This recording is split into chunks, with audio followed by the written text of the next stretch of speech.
Salam, salam sehat, salam bahagia buat kita semua. Saudara sekalian, hari ini kita akan kembali bersama-sama merenungkan kebenaran firman Tuhan. Dan tema hari ini adalah ketaatan yang buta membawa kehancuran. Ketaatan yang buta membawa kehancuran. Saya akan baca dari firman Tuhan yang terambil dari kitab Efesus pasal yang ke-6 ayat yang ke-1. Efesus pasal yang ke-6 ayat yang ke-1. Demikian firman Tuhan, hai anak-anak, taatilah orang tuamu di dalam Tuhan, karena haruslah demikian. Saya ulangi, hai anak-anak, taatilah orang tuamu di dalam Tuhan, karena haruslah demikian. Garis bawahi kata di dalam Tuhan. Saudara sekalian yang dikasihi oleh Tuhan, berbicara mengenai taat terhadap pemimpin, taat terhadap otoritas, taat terhadap perintah orang yang ada di atas kita, itu adalah keharusan. Sebagai anak taat kepada orang tua, rakyat taat kepada pemerintah, hamba taat kepada Tuan, kemudian bawahan taat kepada atasan, itu adalah keharusan. Tetapi firman Tuhan memberikan catatan. Kalau kita taat, pastikan kita taat di dalam Tuhan. Firman Tuhan jelas katakan di sini, hai anak-anak, taatilah orang tuamu di dalam Tuhan. Jadi Tuhan menghendaki kalau kita taat, pastikan perintah yang kita terima adalah perintah di dalam Tuhan. Bukan perintah di luar Tuhan. Pastikan perintah itu adalah perintah yang tidak melanggar kebenaran. Tidak melanggar firman Tuhan. Saudara sekalian, memang ada banyak orang punya alasan untuk taat. Ada motif-motif tertentu di mana orang taat. Ada orang taat karena takut. Mungkin takut kehilangan pekerjaan, takut dianggap pemberontak dan sebagainya. Tapi juga ada orang taat karena memang positif. Karena dia sangat menghormati dan sangat menghargai kepada orang di mana dia taat. Tetapi yang jelas firman Tuhan kasih catatan bahwa kalau kita taat, biarlah kita taat di dalam Tuhan. Artinya, jangan sampai kalau kita taat dengan ketaatan yang buta.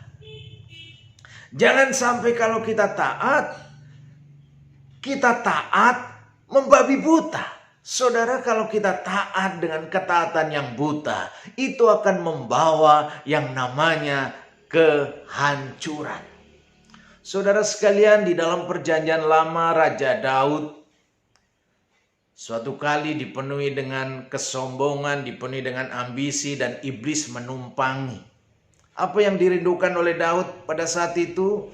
Dia kepengen tahu.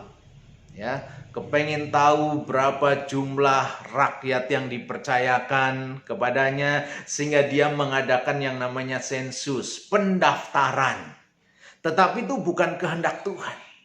Nah, sebagai raja dia memerintahkan panglimanya, Yoab, dan panglima-panglima yang lain.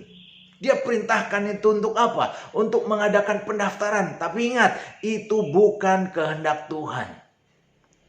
Dan Daud perintahkan itu kepada Yoab dan panglima yang lain. Nah, karena Yoab adalah bawahan daripada Daud, dan panglima yang lain adalah bawahan daripada Daud, maka Alkitab mengatakan mereka terpaksa mengikuti perintah Daud. Saya akan bacakan dari 2 Samuel pasal yang ke-24 ayat 4. Di situ dikatakan, namun titah raja itu kepeksa diikuti oleh Yoab dan oleh para panglima tentara.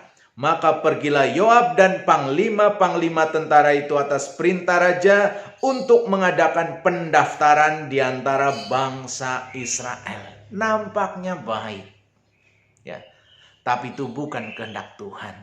Yoab juga tahu sebenarnya itu nggak sesuai dengan isi hatinya. Sehingga dia di sini dikatakan terpaksa mengikuti perintah Daud. Mungkin tadi karena dia takut dipecat, takut kehilangan pekerjaan, takut menderita dan sebagainya, takut dianggap pemberontak, sehingga dia terpaksa mengikuti keinginan Daud. Dan apa yang terjadi? Akhirnya mereka mengadakan yang namanya pendaftaran kepada seluruh rakyat yang dipercayakan kepada Daud selama berbulan-bulan. Setelah dapat mengadakan pendaftaran lalu dilaporkan kepada yang namanya Daud. Dan itu sampai telinga Tuhan. Dan dampaknya apa? Tuhan murka. Dan dari kemurkaan itu apa yang terjadi? Ada 70.000 manusia menjadi korban. Saudara sekalian yang dikasihi oleh Tuhan, coba andai kata waktu itu Yoab mengatakan, maaf Daud, apa tujuannya raja menitahkan itu? Apa ini benar menurut Tuhan apa enggak? Enggak tanya. Enggak tanya macam-macam saudara. Langsung saja terpaksa, kita mengatakan terpaksa melakukan itu. Dan dampaknya banyak nyawa dikorbankan. Jadi saudara sekalian, ketaatan yang buta itu membawa kehancuran. Yang pertama, ya tadi, akhirnya banyak orang yang menjadi korban. Saudara, kita juga baru saja menyaksikan, melihat, dan sampai sekarang masih terus menjadi berita yang viral, berita yang viral, saudara. Kasus apa? Kasus Jenderal Verdi Sambo. Di dalamnya kita juga bisa melihat ada ketaatan yang buta.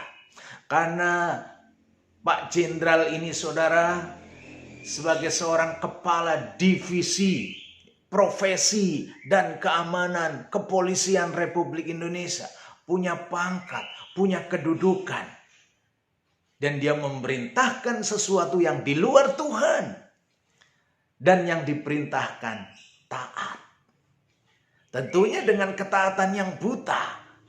Mungkin tadi karena takut kehilangan pekerjaan, takut dianggap pemberontak dan sebagainya.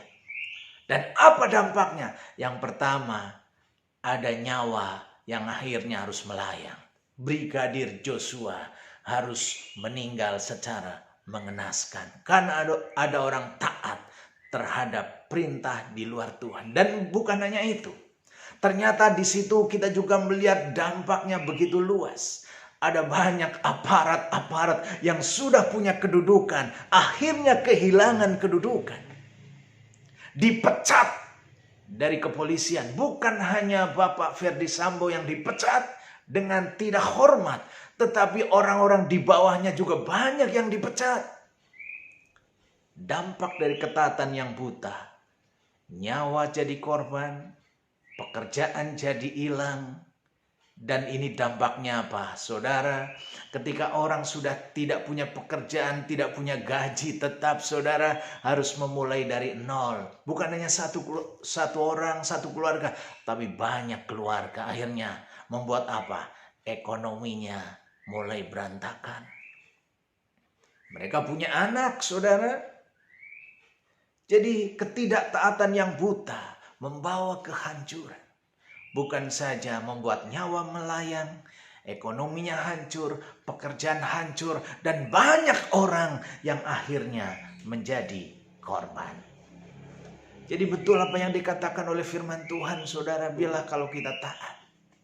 Pastikan setiap perintah yang kita terima adalah di dalam Tuhan.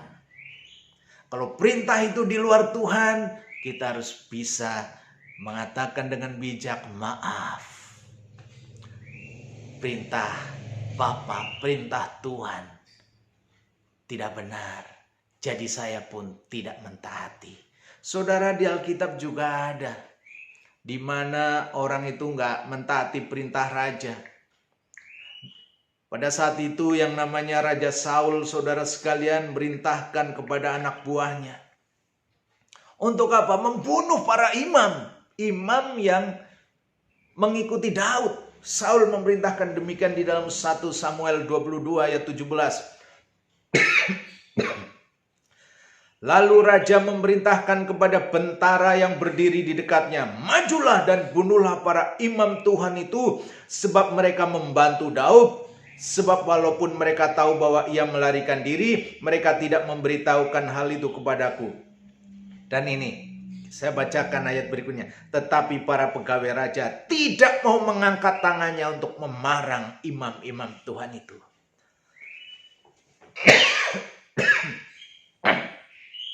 Pegawai raja ini masih bisa membedakan mana di dalam Tuhan dan mana di luar Tuhan. Sehingga pegawai raja ini tidak takut kehilangan pekerjaan dan menolak perintah raja. Walaupun dalam kisah berikutnya akhirnya raja memerintahkan orang lain dan orang lain itu yang melakukan. Tapi saudara, kita harus belajar. Makanya betapa pentingnya kita mengerti hal-hal mana yang di dalam Tuhan, mana yang di luar Tuhan. Mana kebenaran, mana yang di luar kebenaran. Sebagai hamba Tuhan kita terus belajar. Sehingga kita bisa memilah dan memilih mana yang benar dan mana yang salah. Ketika kita mendapatkan perintah yang benar, yang betul-betul selaras dengan firman Tuhan, dengan kehendak Tuhan, maka sudah menjadi keharusan bagi kita untuk taat. Tapi kalau kita tahu sesuatu yang kita terima belum teruji kebenarannya, maka di sanalah kita perlu mengevaluasi. Bahkan kalau kita tahu persis itu salah, kita harus dengan tegas mengatakan maaf. Karena ketaatan yang buta membawa kehancuran. Tuhan memberkati.